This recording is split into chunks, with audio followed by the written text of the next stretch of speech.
Hey, and this is Stacia, and we're going to do a little more Chessable.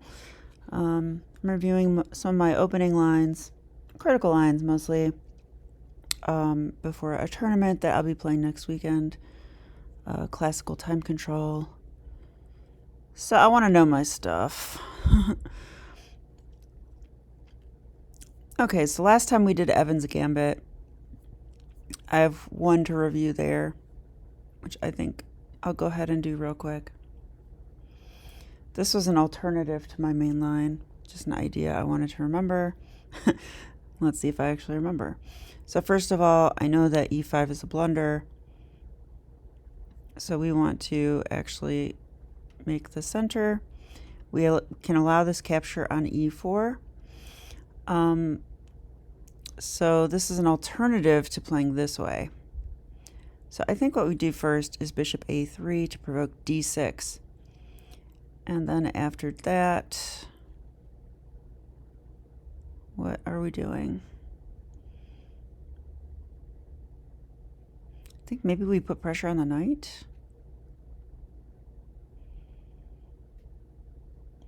If the knight just simply jumps away, then I think we do have d5 and queen a4 check. So if they just castle to avoid that, then I think we go d5. The knight on e5 will actually block the defense of that knight, and then we have queen a4, a fork on the bishop and the knight.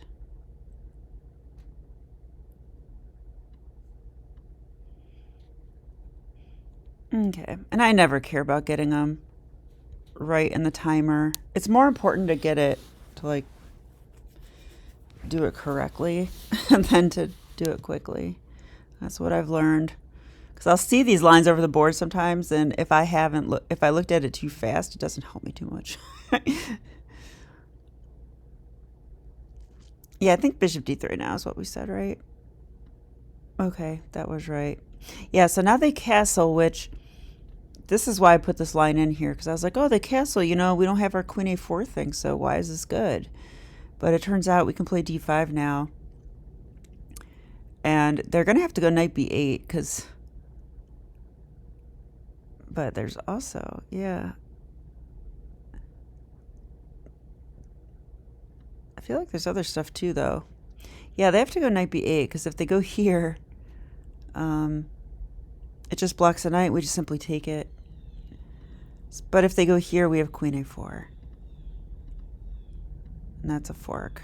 Now they're going to take on f2, so it doesn't end here.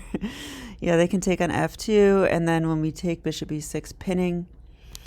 And it's still a game, and white has a slight edge. And that's how Evan's Gambit goes. So I think here we just protect the rook like this, and it also hits h7. Yeah. Okay, so here was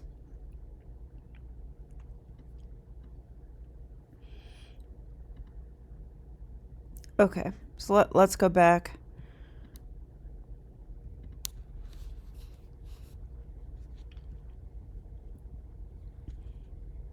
Okay, we have a French chair. So let's see what else we have in here.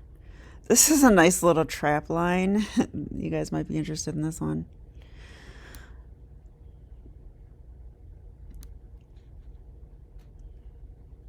I call this the opera trap. I made that up though.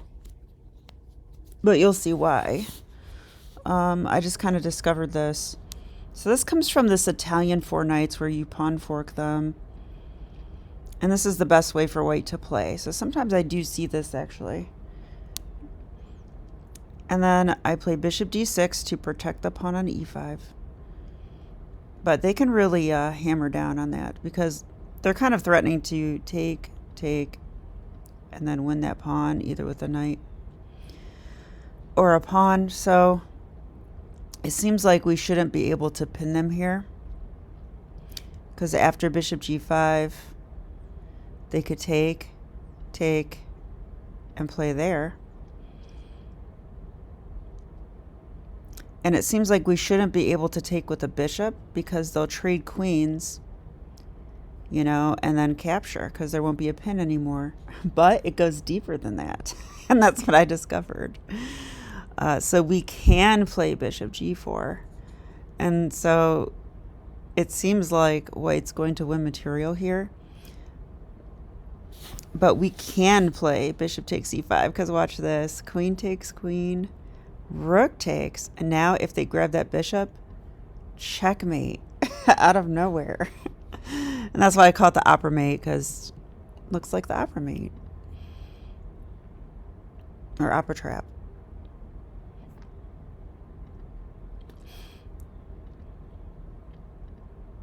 Okay, let's go back in. I also have some Muller attack stuff. I don't know if I'm going to play the Muller attack or not.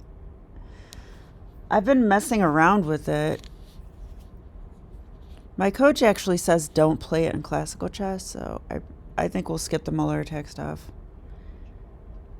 Okay, the Mora stuff I care about. This one I think I know really well, so I'm not going to worry about that one. This I care about a lot. This is one of the decline lines that concerns me a little bit in the Mora Gambit. Yeah, when they play this e5 move. It's a strange way to play, but it makes some sense. So instead of capturing on c3, they can just play this e5 move right away. It kind of holds on to the pawn. I used to think this is dubious, but it's actually not dubious. So we're going to attack those two pawns.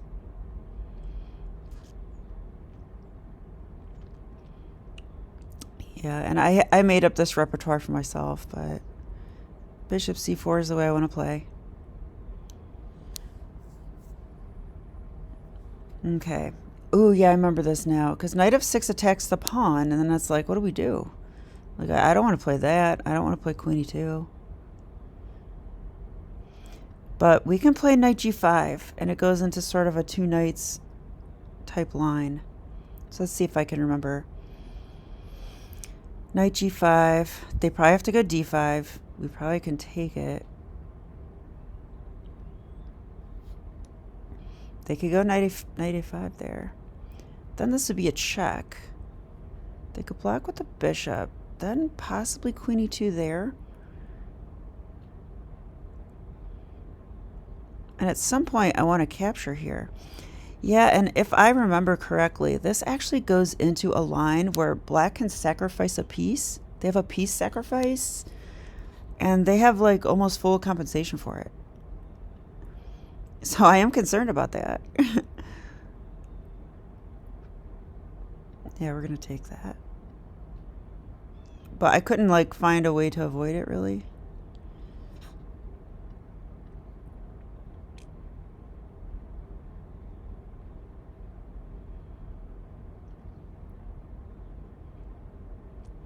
Queen e2 is probably the move. So the idea is if takes, check, and they can't really block with the queen because we would win the knight. So they'll have to block with the knight. Okay, and I stop it there, but we'll look at the line as well. The main idea, though, that I need to remember is that we're going to play this way with knight g5.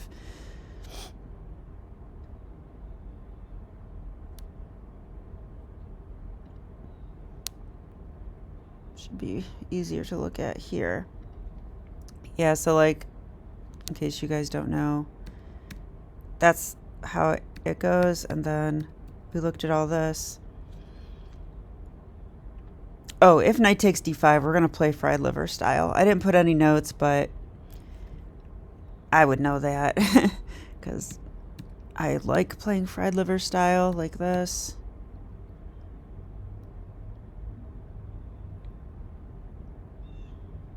What on earth is that move? Oh, if they take it, we can take here. I don't even know if I want to take with a bishop. Oh, I want to take with a queen. That also forks the knight. Okay, but anyway, here comes that piece sacrifice that I was talking about. So Queen e2, and the line ended here, but just to look at what happens next, bishop d6 makes sense. But this is a piece sacrifice because that knight on a5 is trapped. So we go b4, and it's the best move to play b4. And they can just kick our knight, knight f3, and just castle. We take it. Yeah, and then they have this disruption move. So I want to understand that move. I think the point is that we don't get to take on d4 and give our knight the c3 square, so our knight becomes really awkward. And look how behind in development we are. We're behind in development, just like a two knights. You know, it's the same type of thing. We wasted our time playing knight g5 and all this stuff.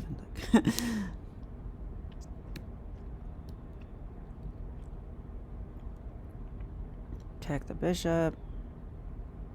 Time to trade it. Black has full compensation for a piece. Would the black players know this? Maybe. If they're 1900, you know, they might know it. And I'm going to play... I'm playing under 2100, I believe, so...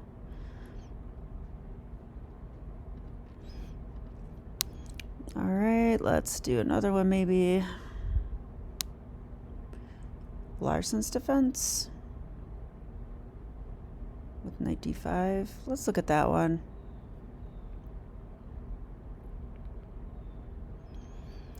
There's some defenses in the Mora where if you don't know how to punish them, sometimes you just end up down a pawn. Like here, I think we have to go knight d5. Like, it's the only move.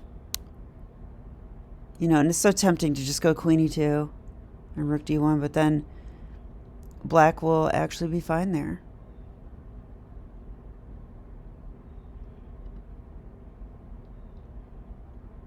So knight d5, what's the idea? Yeah, I would struggle a little bit to find this move in a game because there's no rook on c1. There's nothing on the e file. But the point is that there will be. So we can play knight d5. They're going to take... I'll just play it before time runs out.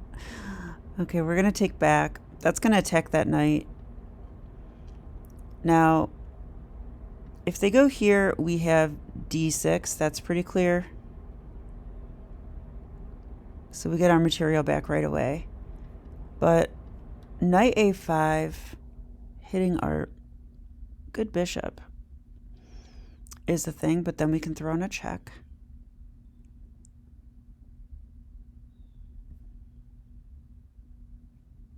And if they block, we have d6.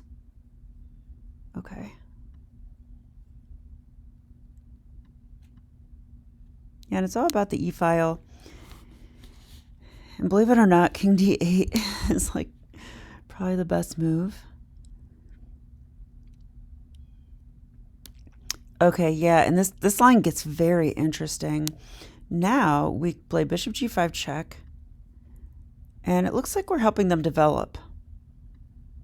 So knight f6, but if they do this, we have this powerful idea of queen d4, which the idea behind it is really cool. First of all, we're connecting our rooks, which is, you know, something we want to do.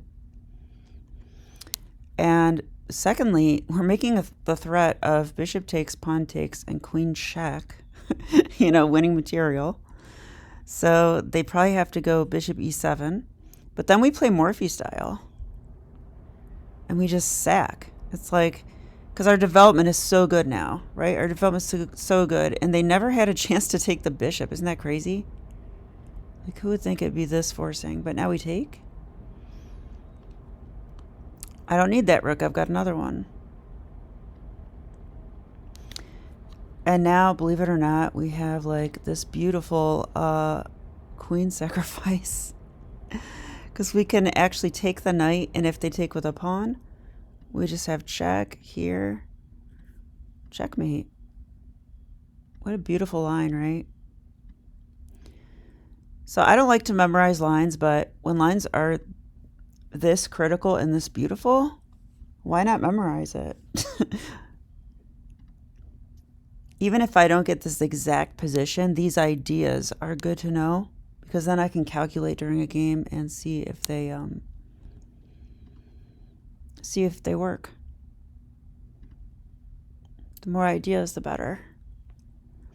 Okay, there's the Chicago defense too. I'd be shocked if I saw this, but let's review it because it is critical. I've seen this like in Blitz like 2 times maybe. Never seen it in a training game, never seen it over the board. But I know it exists. That's about it. It's this weird line where they play rook a7 and rook d7 is the defensive idea behind this.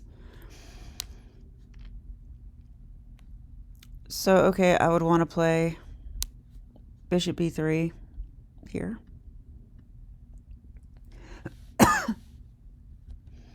Okay, it's normal so far, so I'm going to play normal. Yeah, there's rook a7. Okay, so now the most natural move is correct, I think. We're actually going to play into their idea a little bit. So bishop b3. Let's let them go rook d7. Now I have to remember this.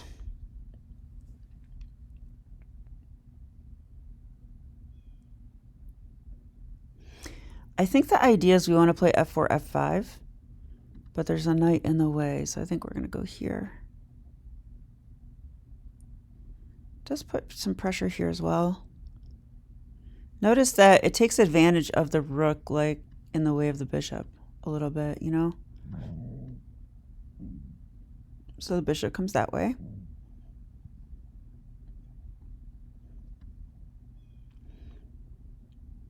Now we continue with f4.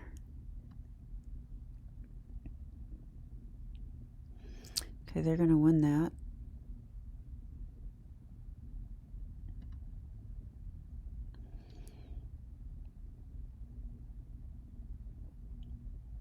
I think we go f5.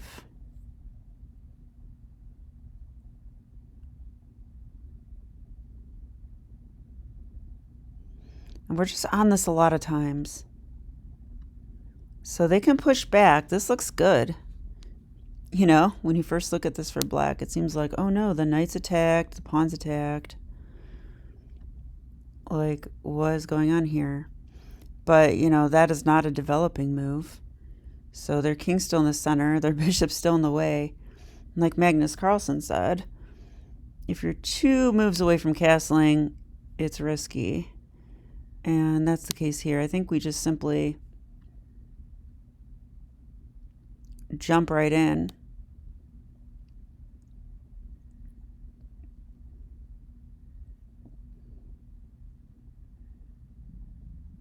Yeah, and that attacks the queen. So now we can take with a pawn, I believe. Which opens up the f-file for the rook. Attacks this rook. So this really takes advantage of that rook being weird on d7. So now they have to move, but they're walking into that. I don't think we play that right away. I'm not totally sure why.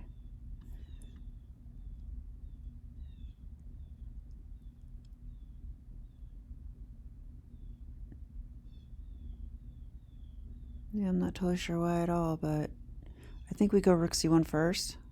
Development. Oh, I'm wrong. Oh, we do play that.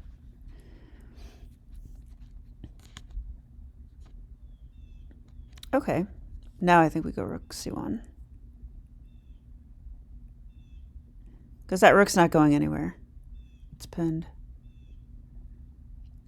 Okay, in a game, I would be concerned that they're going to castle. Do we care? There, take. I think they can go ahead and castle because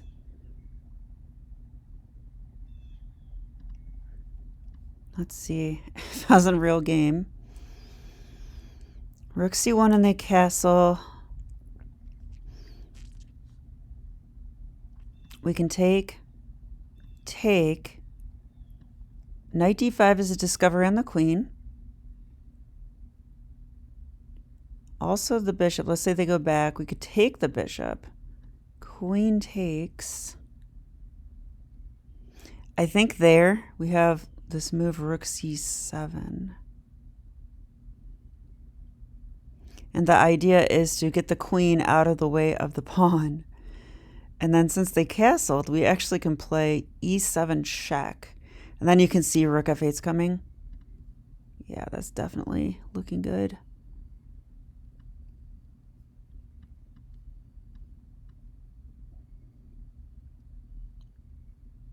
Yeah, that's all this. I also kind of vaguely remember it now. Do we check now? I think so.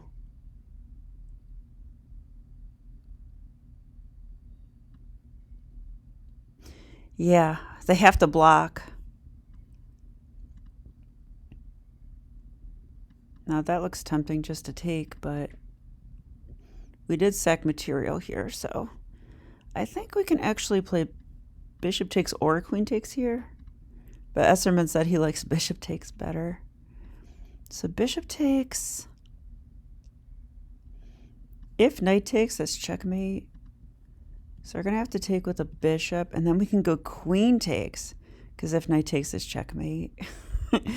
How fun. These moral lines are just insane.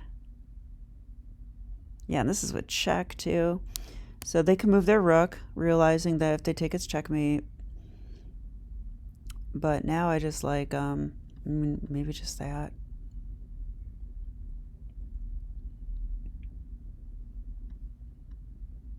Yeah, that was it. So here, we really do just pin it right away. I don't know why I thought we didn't.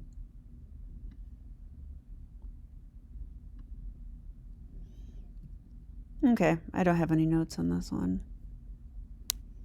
It's a pretty straightforward line, though.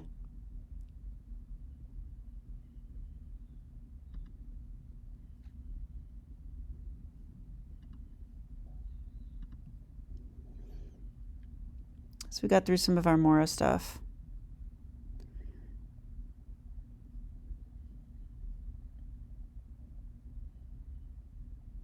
This is a new one. Let's go ahead and do this one too. There's this knight b6 move in the pan of attack that I never really knew what to do, so I finally studied it. And it's kind of interesting. So if you don't know this line in the pan of, I'll show how we got here, but it's a position I know pretty well. I see it all the time.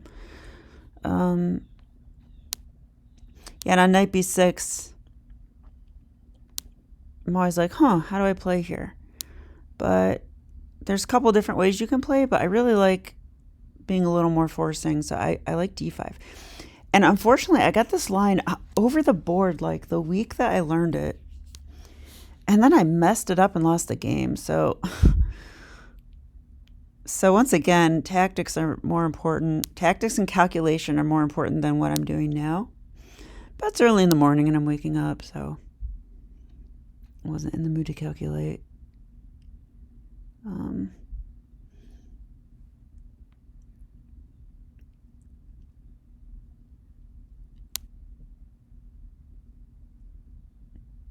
I think the move I planned here is queen d1.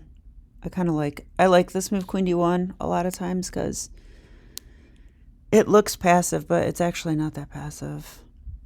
Like in this case, it attacks the knight, it protects everything, gets behind the pawn.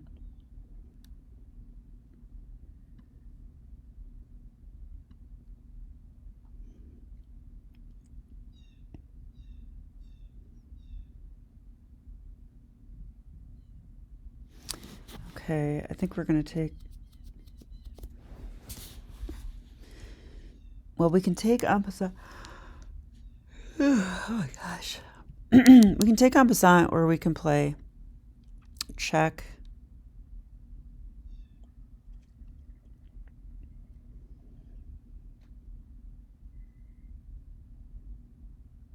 If they take...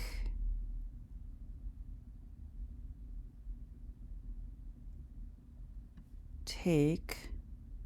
There's no queen a5 check there, which is nice.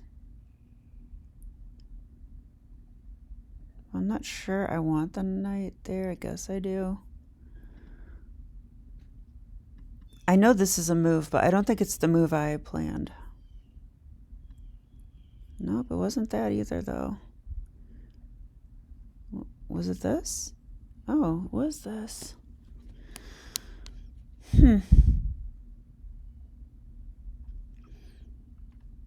Okay, but now we check on b5. Okay.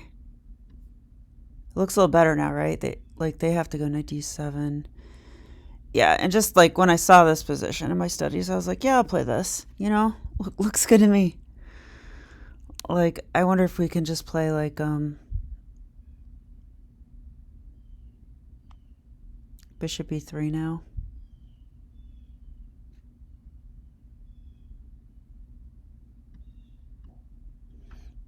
I really don't remember. Is castles the move? I mean, it'd be great if we could put more pressure there, but a6 and b5 could come.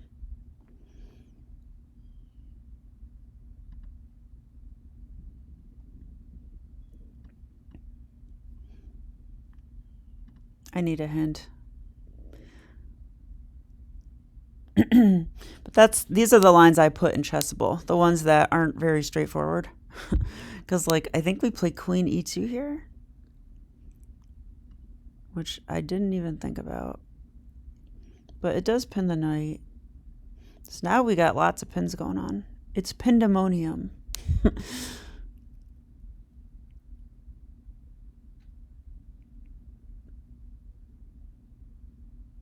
Wonder if we go bishop e3 now. Because, like, both knights are pinned. We'll be unpinning that one, but if they move it, then, you know, bad stuff happens.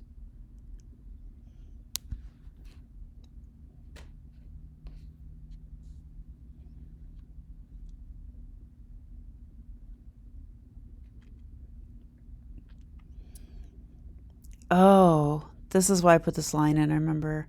We actually have an intermezzo here. We're not going to take the bishop right away. We can play rook d1. That's a pretty serious threat. Attacking that pinned knight. So yeah, they just have to give up material now. So want to take with a rook or a bishop. I think we want to take with a rook. It's more forcing. That queen will have to move.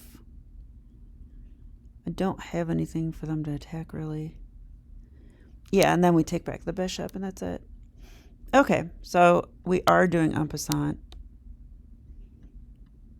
And there's queen e2 here. Yeah, so... Yeah, and I modeled this after this guy Pankrotov played this as white. And I really liked it. And he just crushed his opponent. So that's the game I want to know. So just to show you guys where the line comes from, it's a Caracan. And I like the pan of attack, c4, challenging the center. We're going to play an IQP position. But they can play this sharp way with, they bring the knights out, play bishop g4. And now we take and play queen b3. And the idea is to hit b7. Bobby Fischer used to play this way.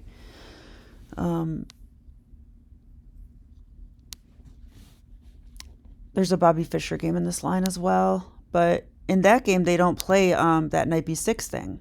So first they wreck our pawns. But in doing so, they have to give up their light square bishop. So we get the bishop pair. But more importantly, this light square diagonal becomes weak. The a4 to e8 diagonal. And as you can see, we use it in this line.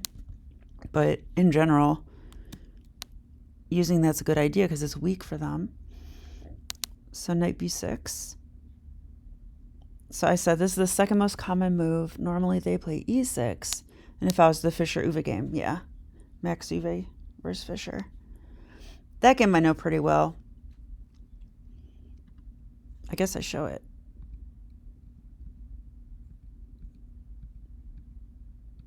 Yeah. It's still equal, but or maybe slightly better for white. Okay, so I like this move d5. Bishop e3 is the main line. So I do try not to play the main lines when I am making my own repertoire. I try to find something less common that people are less likely to know. Because why not? Yeah, and I guess Robert Hess played this, which is interesting. I don't think of him as a player. I think of him as a commentator, but yeah, you can play this way too. This looks not bad to play. It's definitely different than how I usually play. So this is the main line. I said this is interesting. But okay, d5 I like. It's forcing. And that knight move looks really good, but queen d1. Bishop e5 check is the main move, but I like queen d1. I engine checked all this, of course. Okay, and then here, knight takes, check, knight d7, queen e2. So bishop c5 is a blunder, I think. But it looks so natural, doesn't it? They probably have to go bishop e7 or something just to break the pin. Although that looks passive, and I think I could figure out the position from there. So this is Pankratov versus Maltsevskaya. Top 16 Rapid in 2020. Interesting. I wonder if I could find that game. Like a video of it. That'd be cool.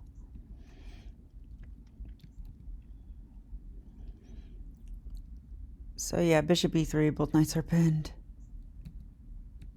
Morphy style. Bring the rook in. I love Morphy style. That's what I want. Yes, this is what happened. I gave this too.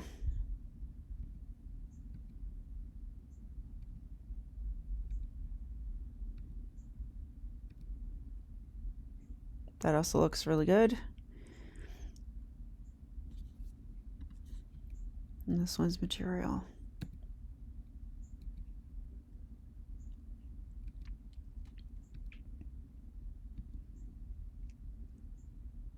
They can't even keep their rook there because of the bishop on b5.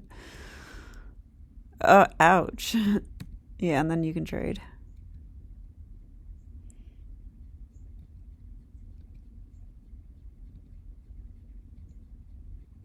Just harassing that queen. Wow, he's letting them take on... Oh, no. They can't take on f2. There's a pawn on f3. Wow. Very nice performance by Pankratov there. I like that game. Okay, well, I think we'll wrap this up then. Let's just kind of look at what else I want to look at. I have some Queen's Gambit accepted stuff. Ooh, yeah, I really need to look at my Queen's Gambit accepted stuff. So we'll probably do that next. Also Scotch Gambit stuff. Yeah, so we're not done yet. I want to review all that. And then I'll probably go through everything else again on my own. But I've been getting killed in the Queen's Gambit accepted lately. So I've been digging through those games where I lost and putting some lines in here that I want to review for sure. I've got to start doing better in that opening. But yeah, I hope you enjoyed this little training session with me, and I'll be back with more chess. Okay, bye.